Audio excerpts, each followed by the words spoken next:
I feel the art behind a good, effective jump scare has been lost in recent horror movies. Like, I won't say a particular studio's name, Blumhouse, excuse me, but no, in all seriousness, when it comes to modern horror films, I feel like the jump scares are not used effectively. They're so apparent, you can see them coming a mile away. But in today's video, we're talking about a film that didn't just have one, but quite a few jump scares that got a good reaction out of me. Now, does that mean it's a good movie? Is it actually scary? Is it worth checking out? Well, we'll be discussing that and much more in today's spoiler-free review of Oddity.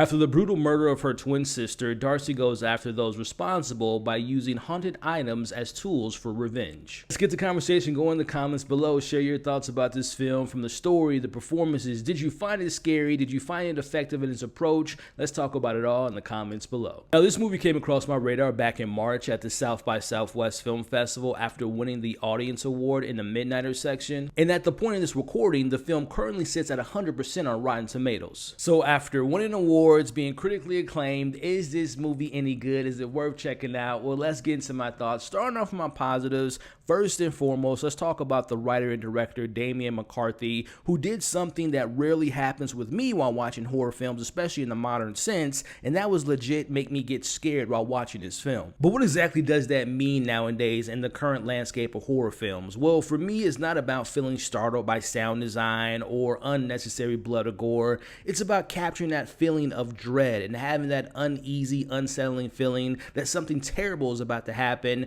And also, for me as a bonus, there's nothing better than posing that question, what would you do if you found yourself in a situation? And the film captures that so well. Damian really knows how to play with the idea of capturing the effect of knowing that the audience may be aware of something that's about to happen to a character and they're not aware of it, but he takes his time, he holds on the shot, he's extremely patient with his approach in using those scares. Now, the director and writer Damian definitely has his own style, has his own approach to filmmaking, but I got some shades of Hitchcock, a little bit of James Wan, a little bit of Mike Flanagan that I personally enjoyed about his approach with this particular film. And with that being said, this is my first time watching one of his feature films, and I believe this is his second one. But after watching this, I'm gonna go back and watch his first one, and moving forward, he got a fan out of me, man. Like, I'm very much excited to see what he does with his next film based on what he did with this one. Also enjoyed that there's a sense of isolation with this film because we're really just focusing on this one house. We're only in a handful of rooms within that house, and that really creates a sense of, like I said, isolation and dread. And I also want to just give praise to the production work. Like, this film had great lighting. There was this very eerie, well-used sound design within the film, and overall, they just did a great job of creating a really creepy atmosphere. Now, there wasn't one particular performance that blew me away, which is fine because collectively, I enjoyed all the cast. All the main characters did a good job in their respective roles. You have someone like Gwilym Lee, who plays Ted, who's the husband of the main character's sister who gets murdered in this film. Now, he works in an asylum, and he isn't a believer of the supernatural, and that lack of belief and superstition plays a really big part in the story, and I thought he did a really good job in playing to that. Even someone that had a limited role like Yana, who plays the new girlfriend in the situation, she has some really good scenes, and actually to that point, she's a great example of thinking the character would be one thing or serve a traditional role in the horror film, but subverts expectations. Honestly, a lot of the movie and its characters offer different perspectives, and it almost plays against what you might think or who you think they are, which is a perfect segue into our main character, who's played by Carolyn Bracken as Danny and Darcy. Now, she plays both sisters and gives a really engaging performance and brings a lot of the supernatural and heart to this ghost story. You immediately feel for this character after losing her sister, and she has a nice detail to her, which she's actually blind in the film, which adds something unique to this particular story. And like I had mentioned before, she's a strong believer in the supernatural, and she's the owner of this antique shop with all these items that have supernatural backstories to me, which actually kind of reminded me of The Conjuring. Which, going back to that last point, talking about the supernatural, which is something I appreciate about this film, because I'll bring up something like Longlegs, which I really enjoyed the film. Check out my review. But one of my criticisms with Longlegs was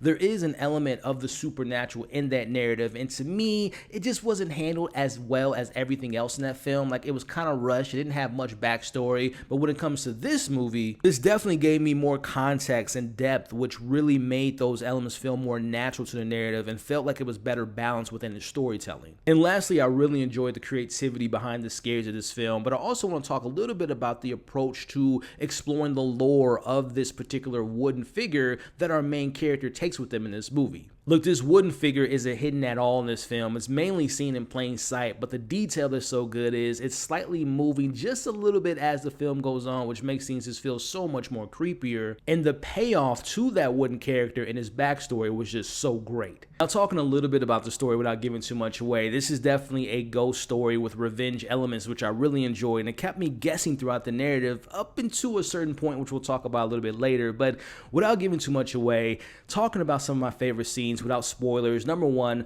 the opening of this movie is almost like a short film within itself. Like, it was so unique. It is so much tension there, and it did such a great job of setting the mood and the tone for the rest of the narrative. And what was also great about the opening scene was when we do get the reveal of that scene, which is shown later on, it has such a great payoff. And the scenes, I'll just say, that involves a tent, a camera, and a bell were damn scary and creepy and legit got a good reaction out of me when it comes to the jump scare department. Now, this movie doesn't come without its flaws. Transitioning to my criticisms here, as a fan of horror, as I have been for a very long time and will continue to be, is one of my favorite genres, I can appreciate a horror film that doesn't rely on the gore or the blood or the shock value, which this film doesn't do. But as a horror fan, I gotta say one of my biggest issues were that there were a lot of off-camera kills that I wish we would have seen on camera. I'm okay with one or maybe two, but most of, if not all, the kills are not seen at all in this film, which was disappointing to me. Like, to me, I get you can leave it up to the viewer's imagination, but I wanted to see them because to me they added more text and they added more subtext within the scenes. Like, what did the characters say before they die? Like, what did the victim do before they die? Like, I felt like they were not only missed from just like a horror fan perspective, but I also feel like they were missed to continue the narrative within the story they were telling. Now, speaking of wanting to see more within this film, I personally wish the film would have found a creative way to include more scenes between our three main leads, Ted, Danny, and Darcy, to really establish their relationship. But more importantly, I just wish we had more scenes between the two twin sisters. To me, it would have added so much more depth and really made their relationship on screen have more weight during certain more intense moments and certain reveals. Which, lastly, speaking of reveals, with this film having so much creativity in its storytelling, its lore and world building, and its jump scares, narratively speaking, I wasn't the biggest fan of the reasons behind a certain important story reveal. Which, no spoilers, but as the synopsis reads, we have our Darcy character who's seeking revenge for her sister who was murdered. And listen, I'll just say this, when it comes to certain reveals, I expected certain things to happen, which it does, which was fine. I'm like, okay, I could take that.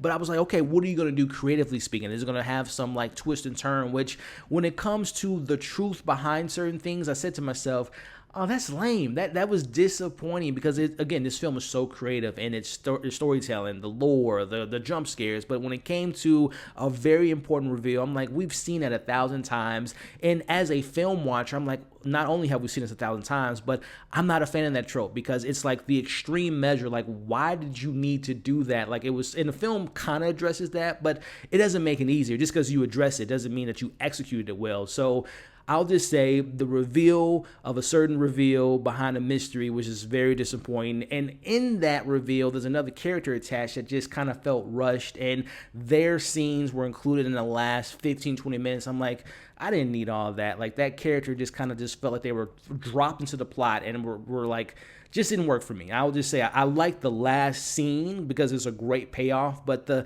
last 15-20 minutes as certain things were revealed, it just was a little bit disappointing for my liking because, again, everything was building so well, the creativity was there, but that particular aspect just didn't work for me personally. So those are my main pros, those are my cons. Before I give you all my overall score and let you know if this film is worth checking out, I want to thank you all for making it to this point in the video. If you enjoyed yourself, do me a favor, hit the thumbs up button, but also share your thoughts in the comments, what worked, what didn't work. But also, if you enjoyed your stuff, consider sticking around by subscribing to the channel. Overall, for a film that's centered around the unliving, this film is very much alive. The direction in this film was so great and so unique in its approach, all while managing to feel like a mixture of the styles and the tones of someone like a Hitchcock meets a James Wan meets a Mike Flanagan. This is a really chilling supernatural horror ghost story that is almost perfect in its execution. There are several slow burn setups that have extremely well earned satisfying payoffs by the end. The jump scares are placed and timed in such a great detailed way and definitely got some worthy reactions out of me. Now, while I wish there was more on-screen kills and had a little bit more to the mystery and reveals, overall this comes as a high recommendation for me. And don't forget to ring the bell and smile while you're looking at the camera. I'm gonna give this film, Oddity, a 4 out of 5. Now, from what I could tell, the movie will be available in theaters on July 19th. Now, I got to see it in the comfort of my own home, so I can't speak to the theatrical experience, but I'm always rooting for independent films, so go check it out in theaters. But as someone that saw it at home, I do believe it's going to be streaming on Shudder the same day, if not within the next couple weeks or so. So keep an eye on it, just in case if you don't see it in theaters. Definitely watch it at home when it does become available to stream on Shudder, because there's a couple of things in this film that I would love to talk to you all about. Again, the bell, the camera, the tent. I'm very excited to talk to you all about that. But that's going to be the end of this video. Again, once you've seen it, let me know your pros, your cons, favorite moments, what worked, what didn't work, and did you all find this scary? Let's talk about it in the comments below. You all are awesome. Stay safe, and I'll catch you all on the next video.